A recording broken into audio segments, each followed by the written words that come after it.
Hi there, this is Craig Beck, the Stop Drinking Expert, and today's video blog is courtesy of my friend Hannah, who's just sent me a message on Facebook with a great question. So before I tell you the question, let me big up Hannah a little bit and give her a bit of a plug, because she's doing some great work over at her website.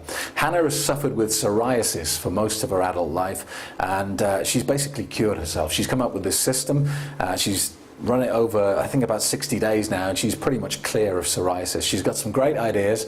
If you suffer with this, or you know someone who has psoriasis, you'll know how debilitating and challenging it is. Check out her website. It is pskinsense.com. In fact, there you go, pskinsense.com. Have a look at Hannah's website. She's doing some great stuff. Now, part of this process that she went through was giving up alcohol, and I know she read my book and she read other people's books as well, and she just fired me a little message on Facebook tonight because she's on vacation, and she said, Craig, I'm on vacation in Spain, I've not drunk for ages, but suddenly, because I'm on vacation, I want to drink. Why? Why do I suddenly want to drink? So here's the answer. It is primarily Pavlovian conditioning. Okay, you know Pavlov and his dogs. He fed them, and every time he fed them he rang a bell, and eventually he would only have to ring the bell and the dogs would salivate and want to be fed. We're no better than dogs in that sense.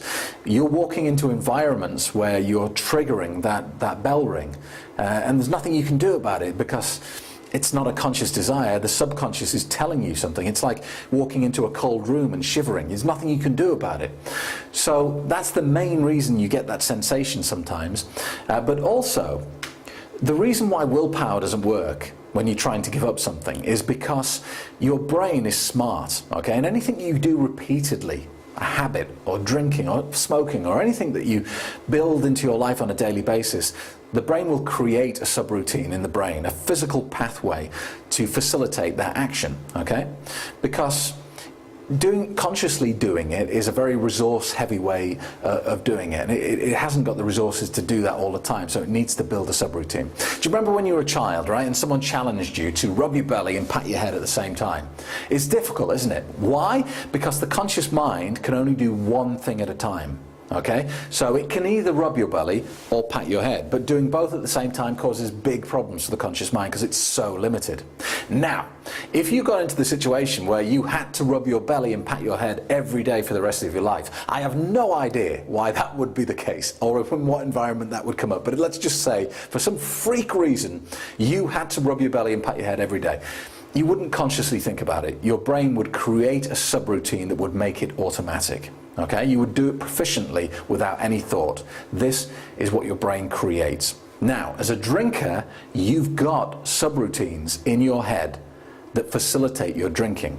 And you're going to walk into certain environments where they activate. It might be a Christmas party, it might be Thanksgiving, and it might be on vacation. But when you go into those environments, the program starts, whether you like it or not, and you're going to get those sensations of, I really want to drink. So how do you stop it? Well, the first thing is you've got to recognize it for what it is. It is not a genuine desire to drink. It is the activation of a subroutine in your subconscious.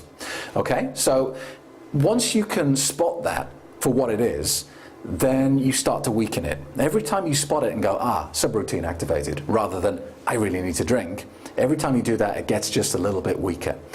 And it will fade. Eventually, it will fade to nothing. Most of the programs in my head are gone now. I was at a big party in Cyprus yesterday, and we were in the restaurant for 7 hours, and literally the red wine jugs just kept coming, and everyone around the table was drinking and having a great time.